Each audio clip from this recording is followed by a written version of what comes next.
Mesdames, Messieurs, je vais ici traiter une problématique et des enjeux géopolitiques qui vont certainement toucher l'Afrique centrale ou l'Afrique équatoriale, ou plutôt le bassin du Congo, l'Amazonie de l'Afrique. Mesdames, Messieurs, je vais d'abord commencer par ces images-là de Kabila et Denis Sassou Nguesso. Souvenez-vous, Kabila et Denis Sassou Nguesso, ces deux dictateurs qui avaient financé la COP 21 à Paris. Kabila avait mis 50 millions d'euros pour se maintenir au pouvoir, puis Sassou Nguesso 50 millions d'euros du bassin du Congo. Et donc, ils avaient mis cette somme-là pour se maintenir au pouvoir. Donc, ils avaient financé la COP 21. Résultat des comptes, il faut le dire que la COP 21 a souillé les autres COP. Vous avez vu la COP 22, 23 et 24. Plus rien ne marche. Parce que les accords de Paris de la COP 21 ont été signés avec le sang des Congolais, de Kinshasa et de Congo-Brazzaville. N'oublions pas la destruction du bassin du Congo, le bassin le plus riche du continent, l'Amazonie de l'Afrique, et qui aujourd'hui souillé par des monstres foires comme Denis Sassou Nguesso, et qui font de l'escrologie au lieu de faire de l'écologie. Bien entendu, il ne manque pas des gens responsables pour repenser ces écosystèmes. Mais tout justement, c'est là le problème que je vais introduire ici parce que l'air qui s'ouvre dans ce bassin du Congo va certainement bouleverser tous les équilibres de la sous-région et des enjeux majeurs de l'Afrique au XXIe siècle et au début du XXIIe siècle. Je vous informe que le bassin du Congo est le plus riche du continent. C'est le premier poumon d'oxygène de l'Afrique et le deuxième du monde. Et donc, vous avez tout compris, que les enjeux majeurs qui vont arriver d'ici la fin de l'année et tout au long de 2019 au Congo-Brazzaville, au Congo-Kinshasa, au Rwanda, au Burundi, avec des impacts aussi dans la CEMAC, c'est-à-dire au Gabon, au Cameroun, au Tchad, et c'est tout un enjeu majeur qui touche d'abord les peuples bantous, les peuples du bassin du Congo. Mesdames, Messieurs, je vous rappelle que je vais traiter ce dossier dans le cadre purement géopolitique. Je suis originaire du Congo-Brazzaville. Quand on parle d'Afrique, les gens cherchent toujours à savoir quelle est sa tribu. Ma tribu, si vous voyez la carte du monde, vous voyez l'équateur. Et l'équateur passe au Congo-Brazzaville dans ma tribu, qu'on appelle les Makwa. Donc vous passez le Congo-Brazzaville, l'équateur, vous arrivez à Makwa sur l'équateur. Et si vous continuez sur l'équateur, vous arrivez vers l'est, vous arrivez à Mbandaka. Et de Mbandaka, vous continuez vers Nairobi, au Kenya, et vous rentrez dans l'océan Indien. Vous allez jusqu'en Indonésie, vous tournez le Pacifique, en Amérique du Sud, vous voyez l'équateur, et vous arrivez au Gabon, à Libreville, et vous passez, et vous retrouvez à Makwa, chez moi, au Congo-Brazzaville. Ceci dit, je vais ici vous dire que du 22 au 23 décembre 2018, ça sera la fin de règne de Kabila. Je dirais le début de fin de règne, parce que dans des révolutions, une révolution peut commencer le premier jour et terminer le deuxième jour, ça peut durer 2-3 mois. Donc ce sera le début de la fin du régime de Kabila. Et déjà, on nous signale qu'il y a des manœuvres militaires au Rwanda. Et pourquoi? On nous signale que Denis Sassou Nguesso est énervé. Il met tous ses réseaux périphériques, de la Côte d'Ivoire, de la France-Afrique et tout compagnie, se sentir en danger.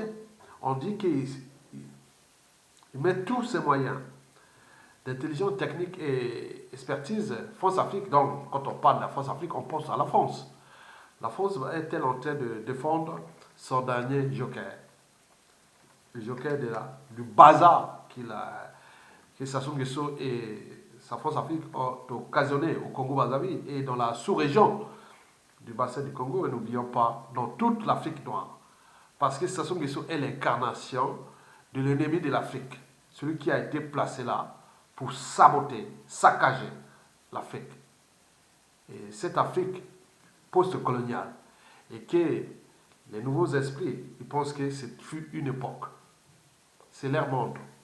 Mais nous avions encore ces gens, comme les Sassou Nguesso, bien sûr qu'ils ont semé des graines, hein, ils sont enracinés, donc nous allons déloger petit à petit toutes ces graines-là pour repenser l'Afrique de demain, repenser le monde de demain. Mesdames, Messieurs, ceci dit, je vous informe que nous allons vivre certainement 3 événements majeurs. Le premier, en République démocratique du Congo, Kinshasa. Le deuxième, au Rwanda. Et enfin, au Congo-Brazzaville.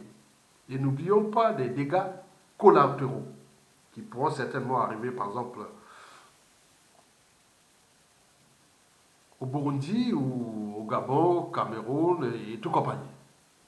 Mesdames, Messieurs, peuple congolais. Commençons d'abord par le moteur de l'événement qui, il faut le savoir, que c'est la RDC, la République démocratique du Congo, que nous avions reformulé la République à démocratiser du Congo.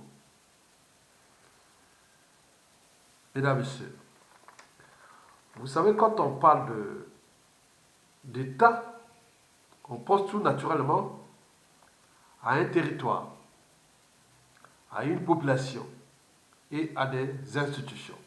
C'est le socle même de l'État. Population, territoire et institutions. Bon, en ce qui concerne les institutions en République démocratique du Congo, ils ont été tous souillés, humiliés. Donc, nous ne sommes plus dans le cas des sociétés constituées, mais dans le sens des sociétés destituées. Et donc, je vais introduire le moteur de recherche de l'événement qui va se dérouler d'ici peu de temps parce que la tension monte. La campagne de cet événement est partout dans tous les médias et réseaux sociaux. Je vous informe que malgré que les Congolais de RDC soient francophones, pas nombreux, mais il me semble qu'ils sont déjà aujourd'hui au premier rang africain des médias et réseaux sociaux, des réseaux images, de visibilité sur la toile et médias. Il faut voir, c'est énorme. Twitter, Facebook, YouTube et compagnie ne me diront pas le contraire. C'est actif, mesdames, messieurs. Ben oui, la RDC, l'ancienne colonie belge, indépendante depuis le 30 juin 1960. Population plus de 80 millions d'habitants, dont 18 millions déjà dans la ville capitale, Kinshasa. La superficie de ce pays est estimée autour de 2 345 000 km², ce qui fait que ce pays est le deuxième d'Afrique après l'Algérie. L'Algérie, c'est 2 400 000 km² à peu près. Mais dans le 2 tiers, c'est du désert. Mais là-bas, ce n'est pas le désert. Hein. En République démocratique du Congo, il n'y a pas de désert. Hein. Il n'y a que du riche, des forêts, des minéraux, et c'est pas ce qu'on peut voir. Donc, ce pays a des frontières avec d'abord son voisin, c'est mon pays, le Congo-Brazzaville. Parce qu'on croit que nous sommes tous pareils, Congolais de Kinshasa et Congolais de Brazzaville. À l'échelle internationale, nous croyons que nous sommes vraiment pareils. Bon, bref. Donc, il y a le Congo-Brazzaville, frontière, puis du côté ouest de la RDC, c'est le Congo-Brazzaville. Après, il faut descendre vers le sud, l'Angola, la Namibie, l'Angola, excusez-moi, l'Angola et la Zambie. Et puis, de côté l'est, donc il faut prendre la Tanzanie, le Burundi, le Rwanda, et en montant vers le nord-est, donc il y a l'Ouganda et le Soudan du Sud, et au nord, vous avez la Centrafrique. Donc ce pays est stratégique parce qu'il est quelque part en Afrique centrale, et aussi s'étend vers l'Afrique australe, et aussi l'Afrique de l'Est, c'est un pays continent. Donc aux enjeux majeurs de l'Afrique de demain. La République démocratique du Congo, c'est le premier réseau hydrographique du continent et du bassin du Congo d'ailleurs. Mais en termes au niveau mondial, je pense qu'il sera au deuxième rang mondial par pays au niveau des réseaux hydrographiques après le Brésil. Et il faut le dire aussi qu'au niveau réseau forestier, il est le premier du continent, du bassin du Congo d'ailleurs. Je vous informe que c'est l'Amazonie de l'Afrique. Et donc les forêts type primaire, jungle, c'est-à-dire la vraie jungle équatoriale. Et vous avez aussi, ce pays est au premier rang, au premier réseau des minéraux et des terres rares. Et ça, c'est au monde. Ça, c'est le premier au monde. Il détient d'ailleurs 60% des réserves mondiales en termes de minéraux et des terres rares.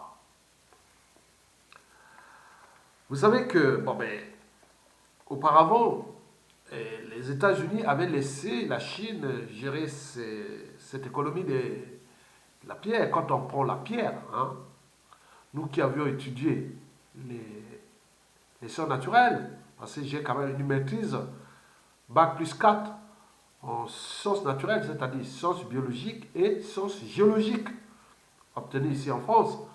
Donc, quand on voit la pierre, pour la transformer en consommable, c'est-à-dire le produit fini nécessaire aux technologies civiles et militaires. Donc, c'était la Chine qui contrôlait ce marché. Et c'est les raisons pour lesquelles il y avait la Chine et certains pays occidentaux, comme en Europe, les occidentaux européens, mais la Chine avait, les États-Unis venaient simplement prendre les produits finis nécessaires à ces technologies civiles et militaires. Mais il semble que c'est la Chine qui est rentrée en puissance avec ces minéraux, donc les États-Unis se sentant en danger, quoique, à un moment donné, avec la guerre économique qui se passe entre les États-Unis et la Chine, il semble que les États-Unis ont compris que, à un moment donné, ils peuvent être en danger pour avoir ces produits finis pour leur technologie, surtout militaire stratégique, dont la Chine contrôle aujourd'hui le marché de l'exploitation de ces minéraux. Donc il y a une guerre militaire stratégique entre la Chine et ses satellites dans la Russie et tout compagnie. Les États-Unis derrière, il y a l'Occident et autres. Donc, les États-Unis veulent reprendre le contrôle de l'exploitation de ces minéraux. Parce qu'ils ont tout compris que le monde de demain, ce n'est plus les matières fossiles type pétrole, c'est les minéraux et les terres rares. Avant de les chercher dans les profondeurs des océans, c'est-à-dire au niveau des abysses, aux horizons de 2150 à 2200, ou même dans l'espace, à partir de 2500, il y a un pays qui aujourd'hui égore toutes ses ressources stratégiques, et c'est la République démocratique du Congo, et ça se trouve en Afrique centrale, en Afrique équatoriale, chez moi, pas loin de chez moi. Donc c'est chez moi. Donc, vous comprenez les enjeux. Donc, oui, les États-Unis veulent prendre le contrôle de ces minéraux. Et donc, par conséquent, ils veulent contrôler tous ces circuits et tout ça. Donc, ils veulent des régimes politiques plus ou moins consensuels, mais qui ne tuent pas l'humain comme ça, et qui défendent certainement nos intérêts, mais qui protègent aussi leurs intérêts. Ça, c'est la doctrine de Donald Trump, contraire à la doctrine de Clinton et d'Obama, les démocrates qui ont amené ce pouvoir de Kabila. Donc, vous connaissez les enjeux. Donc, il y a une guerre quelque part entre les démocrates et les républicains américains au Congo. Je ne veux pas rentrer en détail sur ces enjeux stratégiques et que nous ne voulons pas révéler des choses qui sont compliquées à définir. Mesdames et messieurs, n'oublions pas qu'au Congo, il n'y a pas que ces minéraux, ces terres, il y a la population, il y a la musique, la rumba.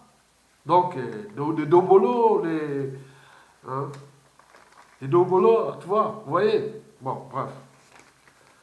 Ceci dit, il faut dire que ce pays, le Congo, Kinshasa ou la République démocratisée du Congo, a un problème avec son dictateur, Hippolyte Kanambe, alias Joseph Kabila. Il est arrivé au pouvoir après l'assassinat de son père adoptif, qui fut assassiné le 16 janvier 2001 dans les conditions donc, un peu bizarres, dans son propre bureau présidentiel.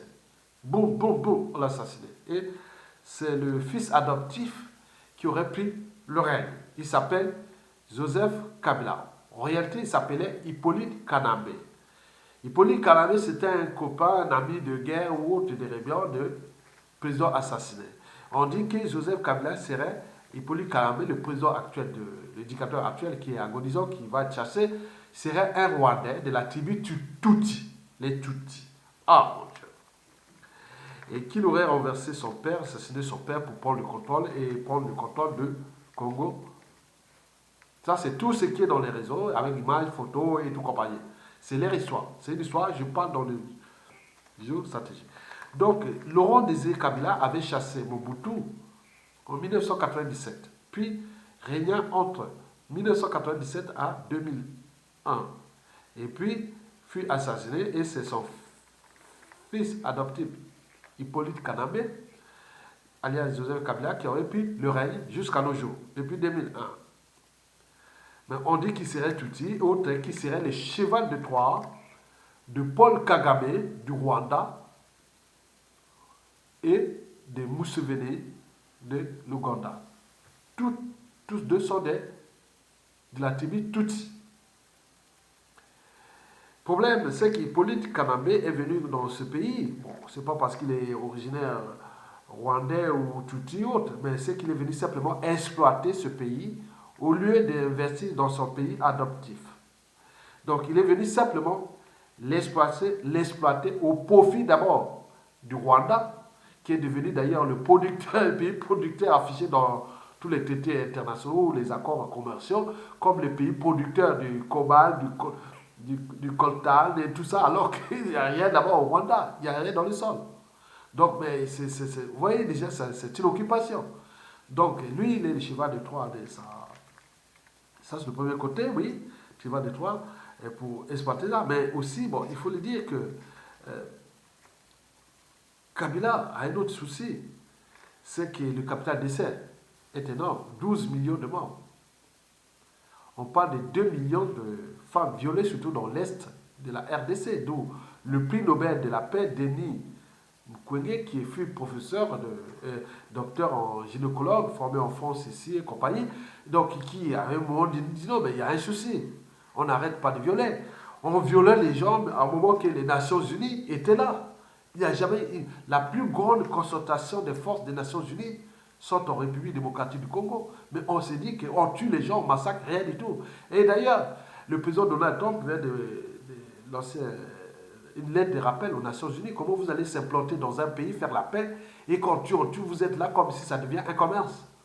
Donc on vient pour une mission avec des objectifs que d'ici peu, il y aura la paix. Mais là, il n'y avait rien du tout. Donc c'était un jeu entre Kabila, Kagame et les multinationales qui exploitent ces matières premières. Je vous informe qu'à la chute de Kabila, vous allez voir, peut-être, ils ont déjà les réserves ici en Occident, mais d'ici 2020, il y aura l'augmentation significative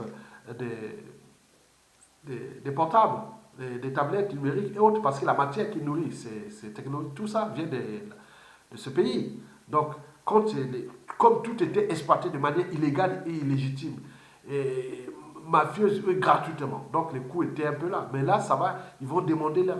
voilà, donc vous voyez déjà ce qui pourra entraîner. Là, je vous informe que ce pays détient 60% des réserves de ça, de ces minéraux, et de ces consommables, et de tout ce qui est nécessaire. Donc le problème du polycannabis, c'est qu'il est venu exploiter ce pays et qu'il a fait au profit de l'Ouganda et de Rwanda. Ce qui dérange les nationalistes congolais et tous les Congolais.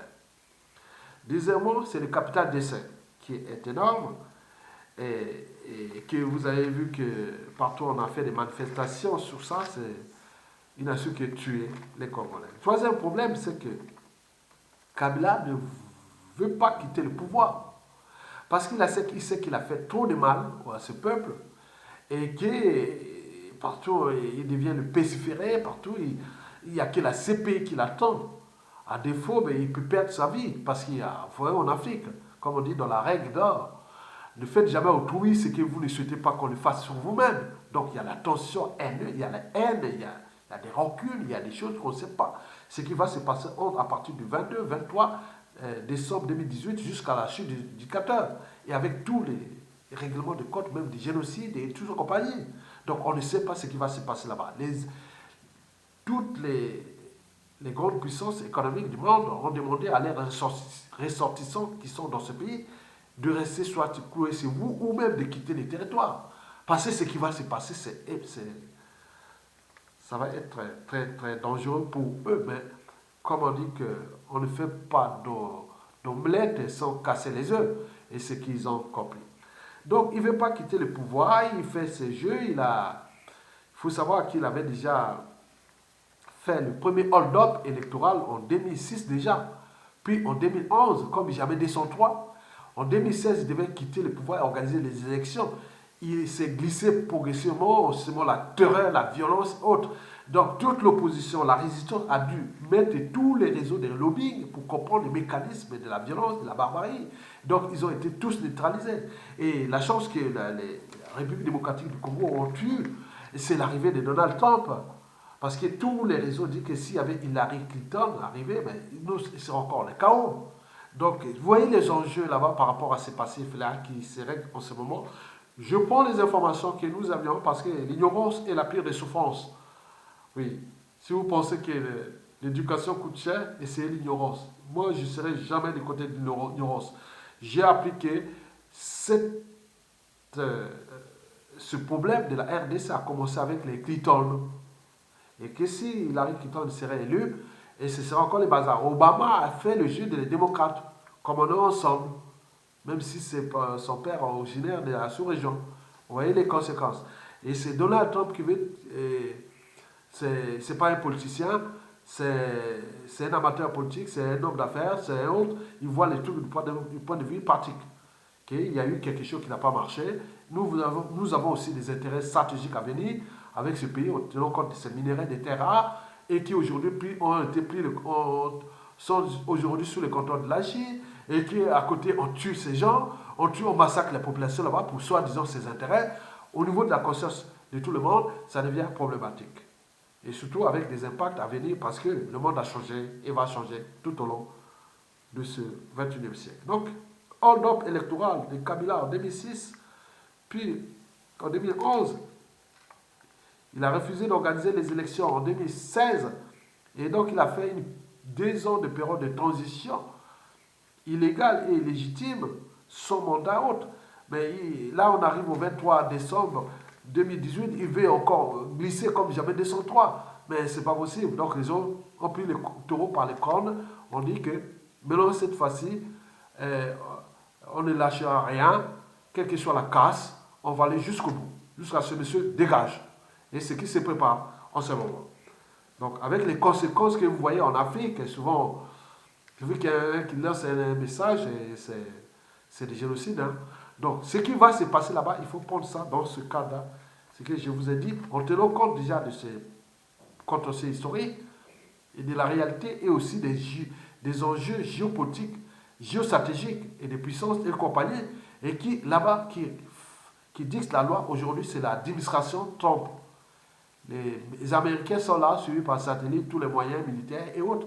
Ils sont en Angola, il y a la SADC qui est anglophone et tout compagnie. Le Rwanda qui était déjà militairement armé par les Américains sous les administrations Clinton et puis Obama. Et n'oublions pas aussi Bush qui était un peu bon, mais bref. Maintenant là, les Américains de Donald Trump ne l'aident plus. Donc là, ils sont maintenant du côté de ce qui va arriver, les nouveaux pouvoirs. Donc vous connaissez, c'est la RDC. Historiquement, c'est toujours la RDC qui a été toujours sous le contrôle des Américains. Vous savez que les premières centrifugeuses des bombes nucléaires ont commencé en République démocratique du Congo, alors colonie belge. Nous étions des années 1940. Donc vous connaissez, ce pays est quand même stratégique pour les Américains. Et ce pays, avec le Congo-Brazzaville en face, nous étions en guerre froide là, entre la RDC, Kinshasa et Congo-Brazzaville chez moi. Nous, c'était les Soviétiques, la Chine et les Cubains.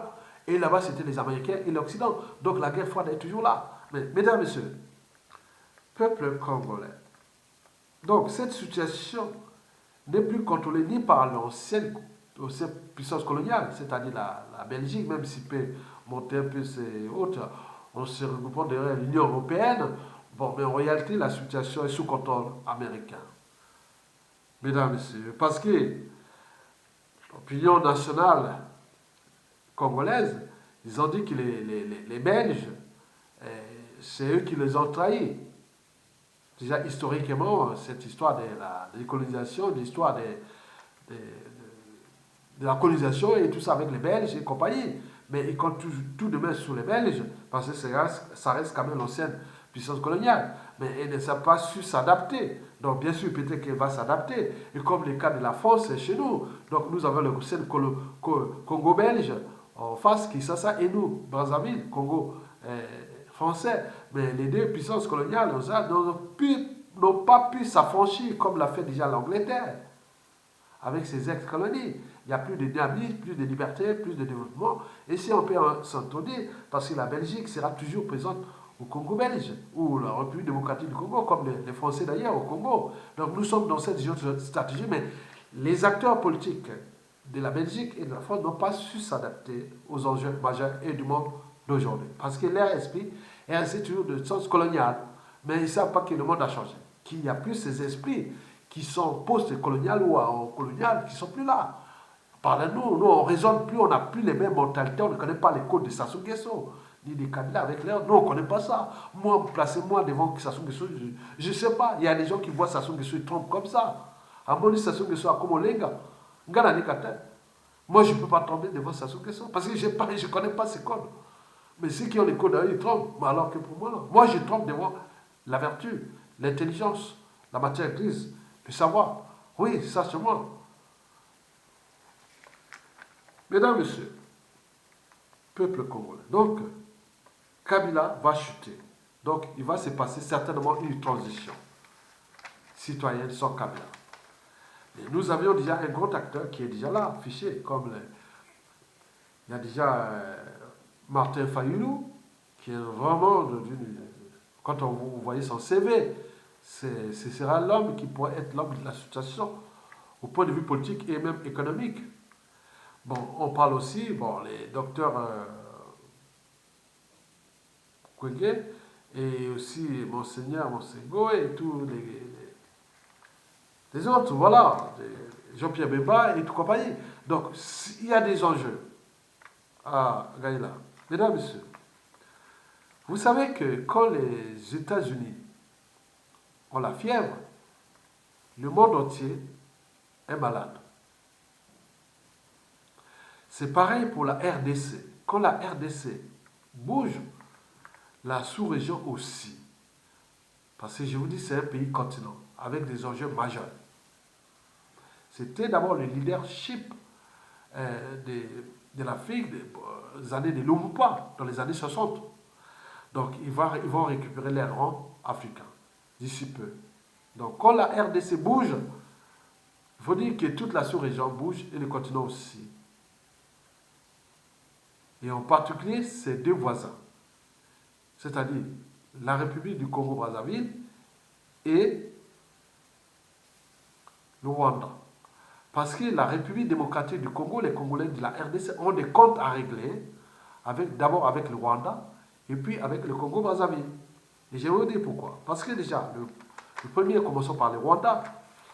Vous savez qu'en 1994, tu as eu un attentat de l'avion du président Abiyarimana, Juvenal Abiyarimana, qui était la majorité Hutu, qui était au pouvoir. Et donc l'avion, soi-disant que c'était un missile type Mistral qui a été placé et la conspiration venait de l'Ouganda, donc les Tutsis ougandais et les Tutsis rwandais avaient monté ce coup-là.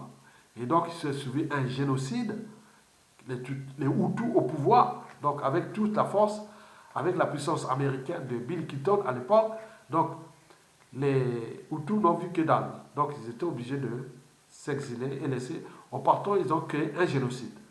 Le génocide de plus de 1 million de morts. Et donc c'est les Tutsis, la minorité Tutsi qui avait pris le contrôle depuis 1994 avec l'arrivée au pouvoir de l'ancien rebelle Paul Kagame, qui est toujours d'actualité. Et donc cette majorité Hutu s'est réfugiée, notamment dans l'est de la RDC, puis au Congo, chez moi, majoritairement dans la région de la Likwala, et aussi on parle au Burundi et au Tanzanie et compagnie. Mesdames, Messieurs, eh bien oui, Paul Kagame est aujourd'hui inquiet. Il est menacé parce qu'il sait qu'il y a une majorité Hutu qui est à l'extérieur et qui entretient des relations stratégiques avec les nouveaux hommes forts qui pourront certainement prendre le contrôle de la République démocratique du Congo. Je vous informe que c'est un grand pays où il y a des millions de militaires, que Kabila a acheté énormément d'armes et que ce pays, avec ses moyens qu'il dispose, militairement structurés, c'est une puissance économique et militaire. Donc, Kagame a peur. On l'a vu dernièrement, il s'est mis en tenue militaire pour aller se voir ses troupes. Et donc, il n'est plus Kagame qu'on voyait du Rwanda qui passait partout, dans le monde entier en civil. Mais là, il a pris ses tenues militaires. Pourquoi? Parce que déjà, c'est cette inquiétude de la RDC, de la situation qui va arriver, parce que Kabila, c'était ses voies d'étoile au Congo, et qui lui donnait les minéraux et terres rares qui ont fait que le Rwanda est devenu un pays soit développé, mais d'Afrique. Mais bien sûr, de ce côté, oui, c'est un modèle à suivre. Mais ça, c'était le décor. Mais l'envers du décor, c'est qu'on a exploité tout un pays, on a détruit des vies, on a tué, donc ça crée des haines intertribales, interethniques et compagnie. Donc, il y a une résistance militaire rwandaise qui, je ne sais pas où se trouve, à l'intérieur même du territoire, ou au Burundi, on dit que c'est des Hutus qui sont formés par les Sud-Africains, parce que les Sud-Africains, l'Afrique du Sud, n'avaient pas accepté que le Rwanda de Kagame, les Tutsis, viennent chercher à assassiner des opposants à son régime sur son territoire en Afrique du Sud. Comme ce que Sassou Nguesso fait en France, qui cherche à nous assassiner sur le territoire français. Bien sûr que Sassou Nguesso, son employeur, c'est la France. Donc nous sommes en danger. L'Afrique du Sud n'a pas accepté ça. Qu'on vienne chercher à assassiner les opposants qui luttent pour la liberté de leur peuple et autres, et sur son territoire. Il me semble que cette résistance militaire serait formée par les Sud-Africains. Mais ça, c'est une goutte d'eau. Mais le gros problème vient de la RDC, parce que vous avez par exemple pu voir les attaques dans l'est de la RDC, surtout en Ituri, en nord et sud Kivu. Il y a eu des nationalistes congolais qui disaient, oui, mais attendez, au temps de Mobutu, on aurait pu faire des incursions militaires au Rwanda et au Ouganda, même aller bombarder et autres. Donc vous voyez déjà la tension. Donc il y aura certainement une occupation inversée de la RDC au Rwanda, imposant ainsi un autre Hutu avec la coopération, oui, par les rapports de force de certains Tutsis. Donc ce qui est prévisible. Donc on voit avec nous d'éviter les conséquences comme les génocides et aux compagnies. Donc on va voir. Parce qu'il y a quand même des gens qui tuaient en République démocratique du Congo, ils ont pu répéter les mêmes erreurs. Donc, mais l'occupation ou l'inversion des pouvoirs de Kabila et de Paul Kagame, n'oublions pas, Museveni est aussi en danger. Donc, toute cette zone est va certainement bouleverser parce que pour la RDC, nous ne voulons plus avoir des ennemis de ce côté Est. Donc il sera obligatoire de remplacer le régime de l'Ouganda et de la République du Rwanda. Et n'oublions pas le Burundi avec les dégâts collatéraux. Donc il y a beaucoup de choses qui vont se passer là. Et donc les Hutus vont certainement reprendre le contrôle de ce pays d'ici 2019, 2020 et 2021. Et avec les impacts déjà au Burundi et compagnie. Donc il y aura tous les bouleversements là. Donc je vous informe des informations et qu'on reçoit des médias et réseaux sociaux, mais aussi des réseaux que nous avions, des réseaux stratégiques. Vous savez que les deux Congos, et oui, on est lié avec des réseaux et autres, donc on le sait, parce qu'ils ont dit non, le gars va partir. Kagame, c'est obligatoire, il va partir. Et Kagame aussi, qu'on appelle Museveni. Donc, vous imaginez. Bon, déjà militairement, ce pays-là, il faut le dire, il ne faut pas chercher à comprendre. Déjà, c'est bon 5-10 ans de structuration de tout, mais c'est une puissance économique, une puissance militaire, avec tout ce que je vous ai dit. C'est énorme. Donc, ils vont certainement régler ces comptes pour avoir des voisins qu'il faut s'entendre. On ne va pas avoir des ennemis tout autour. Non, c'est qu'ils ne veulent pas. Donc, par conséquent, les Tutsis sont en danger. Non seulement au Rwanda, mais également au Burundi et aussi au Ouganda. N'oublions pas, au Congo, chez moi, combien peut-être qu'ils vont traverser au moment de la chute de Kabila, ils vont traverser et venir au Congo-Brazzaville. Et à la chute de Sassou Nguesso, nous allons les récupérer, peut-être les remettre au Rwanda ou je ne sais pas. Donc on va voir, il y a une situation qui va bouleverser. On n'a pas cherché ça, c'est eux qui ont cherché ça. Donc c'est les conséquences, comme on dit, rien ne se crée, rien ne se perd, tout c'est ensemble. Donc on est dans le monde de causes et de conséquences. Mesdames, messieurs, maintenant, prenons le cas du Congo-Brazzaville. Ben oui, je suis maintenant au Congo-Brazzaville. Au Congo-Brazzaville, c'est que, bon, ben, comme je vous l'ai dit, que quand ça bouge au RDC, ça bouge aussi dans toute la sous-région. Vous savez que Sassou Nguesso, historiquement, il sait que historiquement, quand il y a eu un changement au RDC, il y a eu toujours bouleversement au Congo-Brazzaville. Nous sommes deux pays les plus rapprochés, même culture, même langue. Quand vous partez du nord de la RDC, hein, sur le fleuve Congo, il y a les Ngalas. Les Ngalas, c'est comme chez moi. Moi, je suis un Ngala. Au RDC, il y a des Ngalas. On descend, on arrive là, au milieu, il y a les Téké. Les Téké aussi de l'autre côté. Bandundu et compagnie. Nongo et tous ces zones. Voilà. Donc, on descend, on arrive à Brazzaville, on retrouve les Téké aussi. Et qui ça aussi, les Téké, mais on descend encore, on retrouve les Bas-Congo. Les Congos. Donc, vous voyez déjà ça. Donc, tout est lié avec les relations, c'est-à-dire qu'il y a une entente cordiale entre les deux résistances et des dérives du fleuve Congo contre ces monstres et qui ont massacré majoritairement les populations Téké et aussi des Bas-Congo. Et donc, il y aura une contre-réaction. Et que je ne veux pas dire les stratégies. On me déconseille d'ailleurs. Je suis là pour communiquer, pour éveiller les consciences hautes. Et ces informations que je donne, au moment que ça se tombe et qu'on prend aux affaires, c'est des informations que je ne vous dirai plus jamais. C'est droit des réserves. Donc je vous dis simplement pour éveiller la conscience des uns et des autres que ceux qui n'ont pas compris ça, ils vont comprendre pas ce qui va arriver. Mesdames et messieurs, donc Sassou Nguesso est fiché au niveau des deux Congos, que ce soit du Congo-Kinshasa, du Congo-Brazzaville, des deux côtés de la rive du fleuve Congo, comme un pompier pyromane, comme celui-là qui est venu foutre les bazars dans la sous-région. Sassou est contesté dans toute la sous-région. Donc Sassou est traité comme le pompier pyromane, le dernier joker de la France-Afrique, celui qui a foutu les bazars dans toute l'Afrique. Donc il est détesté dans toute l'Afrique d'ailleurs.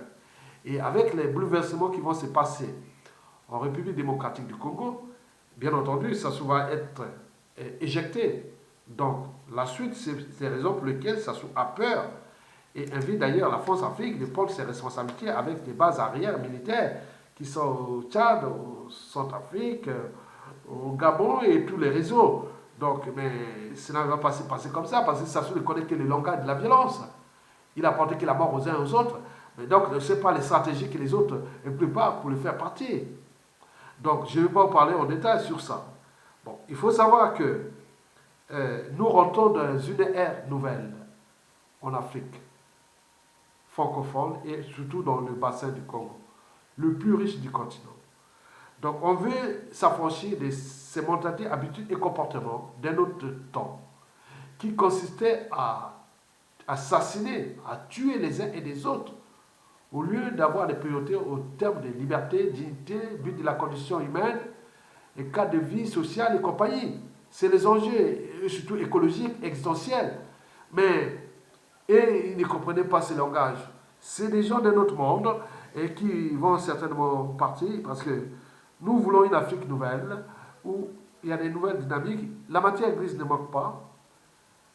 Les ressources naturelles sont là. Les technologies sont disponibles partout. Il y a des partenaires économiques stratégiques qui ont la bonne volonté d'avancer dans ce monde d'aujourd'hui et de demain. Donc nous allons aller dans cette dynamique, comme la vie à bicyclette, pour garder l'équilibre, il faut certainement avancer. Mais nous n'allons pas recommencer les mêmes erreurs avec ceux qui nous ont portés là. Donc comme si on devait régler les problèmes avec ceux qui les ont créés. Donc nous devons s'affranchir de ces monstres-là d'Afrique. Et qui nous ont apporté que malheur et autres. Donc Sassou Nguesso va partir. Donc il peut aller chercher ses expertises, ses intelligences partout. Il est pestiféré, il est Ebola, il est dangereux pour son pays, pour l'Afrique centrale, pour la communauté noire d'Afrique. Il est déjà fiché. Donc par conséquent, la France doit prendre ses responsabilités. Et oui, pourquoi continuer à conspirer quand ces gens continuent à maintenir ces rangs? La France, il y a une intense activité secrète diplomatique de la France en ce moment, dans la sous-région. Et pourquoi? Pour maintenir Sassou Nguesso. Alors qu'on a toujours envoyé des lettres d'appel à la France, que non, cela ne va plus continuer comme ça, on a tout à gagner, à avancer. Nous sommes des francophones, nous voulons la francophonie des peuples, et d'ailleurs la francophonie qui vient d'être souillée en un nommant une anglophone à la tête de la francophonie, vous voyez déjà jusqu'en 2021, c'est foutu. Mais nous, c'est pas ça la priorité. La priorité, c'est que ces monstres foi dégagent. Et c'est tout cet ensemble qui se dessine dans la sous-région. Donc, il y aura la casse. En RDC, Sassou Nguesso peut compter sur la France, mais la France risque de perdre gros parce qu'il y a intervention déjà des Américains. Et n'oublions pas, en Centrafrique, il y a aussi l'intervention des Russes et compagnie. Donc, la France va se mesurer avec quel allié déjà au Congo-Brazzaville, où tout le monde est en méfiance et en défiance envers la France, et qui portait Sassou Nguesso le monstre froid. On vous avait envoyé les lettres des rappels depuis 2015 et jusqu'à nos jours. Donc, avant qu'il soit trop tard, il faut que la France prenne les devants. Et on ne va pas répéter la situation de 1997. Bien sûr que nous avons tout appris. Donc, il faut vraiment changer d'époque et de siècle aussi. Nous sommes au 21e siècle. Nous ne sommes plus au 20e siècle. Donc, Sassou Nguesso joue le jeu du 20e siècle avec la France-Afrique. Mais c'est terminé. La cour de récré anti-social, criminogène, antidémocratique, liberticide, c'est terminé. Nous voulons défendre vos intérêts. Mais pourvu que vous ne laissez pas libre cours à des régimes criminogènes, massacrer des humains impunément comme ça. Et d'ailleurs, être contre les intérêts de leur peuple. Ce n'est plus possible.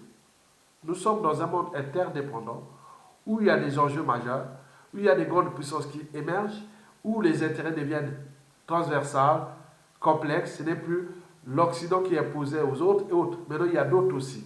Donc, vous voyez tout cet état d'esprit et que la France ne prend pas ses responsabilités. Et si elle continue à maintenir ce monstre froid, Sassou Nguesso, elle aura tout perdu. Mais Sassou, on viendra le chercher. Je ne sais pas où, à Brazzaville ou à Oyo. Mais bien sûr qu'il a déjà fait la lecture de la chute de tous les dictateurs. On ne sait pas. Donc je ne veux pas rentrer, vous pouvez voir la chute des dictateurs depuis le début du XXe siècle jusqu'à nos jours. Donc il peut certainement voir comment va se terminer la sienne. Mais elle est finie. Sassou, c'est terminé. Kabila, c'est terminé. Le peuple de la RDC va prendre ses responsabilités. Il y aura certainement la casse. Il y aura intervention américaine, il y aura beaucoup de choses qui vont se passer là, et c'est fini. Donald Trump a pris ses engagements. On veut protéger, on veut avoir des régimes plus ou moins consensuels, pourvu qu'ils ne massacrent pas les humains impunément comme ça. On veut avoir des régimes politiques qui protègent nos intérêts, mais pourvu qu'ils protègent aussi les intérêts de leur peuple, parce que c'est du juste équilibre. On ne va pas que tout prélever, parce que dans la nature, oui, la nature a su toujours capter la juste part. Et ce qui fait que les écosystèmes naturels sont toujours en équilibre. Mais nous, on ne peut pas rentrer dans les déséquilibres, parce qu'il y aura une période de rupture. Elle est déjà là. Et que le monde a changé, et que la culture globale est passée par là, l'Internet, médias, réseaux sociaux, et que les gens sont informés, éduqués et civilisés, qui savent que plus rien ne va plus fonctionner comme ça, surtout à l'échelle de cette France Afrique, qui recoupe 80% des dictateurs du continent. Oui, l'Afrique francophone devient le piège indicateur, un piège à hold-up électoral, piège assassinat, piège. Donc, pour combien de temps encore? Mesdames, Messieurs, je vous remercie.